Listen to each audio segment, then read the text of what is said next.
তেঁতুল পাতা ধারাবাহিকের আজকের পর্বে আপনারা দেখবেন ঝিল্লিকে নিয়ে লালটু নগরে যাচ্ছে রৌশি। সেখানে গিয়ে দেখতে পায় ঝিল্লি ঠিক কথা বলছে না, মিথ্যে বলে তেঁতুল পাতার বাচ্চাগুলোকে বিপদে ফেলতে চাইছে। এদিকে বাসে করে যাওয়ার সময় জানালা দিয়ে হাত বের করে দিলে ঝিল্লিকে ঝাড় দিয়ে হাতটা টেনে নিয়ে ভেতরে চলে আসে। আর কিছু দূর যাওয়ার পরে মুড়ি মাখা দেখে বাস থামিয়ে নেমে যায় ঝিল্লি, আর গিয়ে মুড়ি মেখে খেতে থাকে। আর বাস চলে যেতে গেলে ঋষি বাসকে থামিয়ে ঝিল্লিকে নিয়ে আসে। আর লাট্টুনগরে এসে বলে, আমি আমার সানির গ্রামে চলে এসেছি।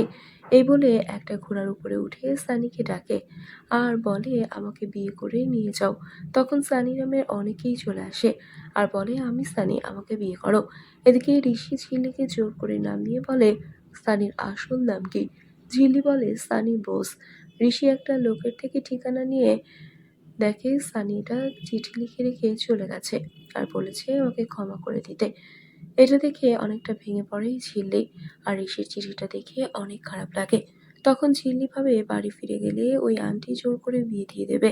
আমার সানিকেই বিয়ে করতে হলে এখানে থেকে যেতে হবে।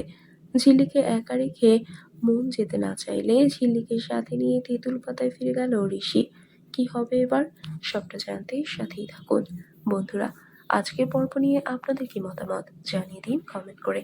নিয়মিত সিরিয়ালের আপডেট পেতে আমাদের চ্যানেলটি সাবস্ক্রাইব করে সাথেই থাকুন। ধন্যবাদ।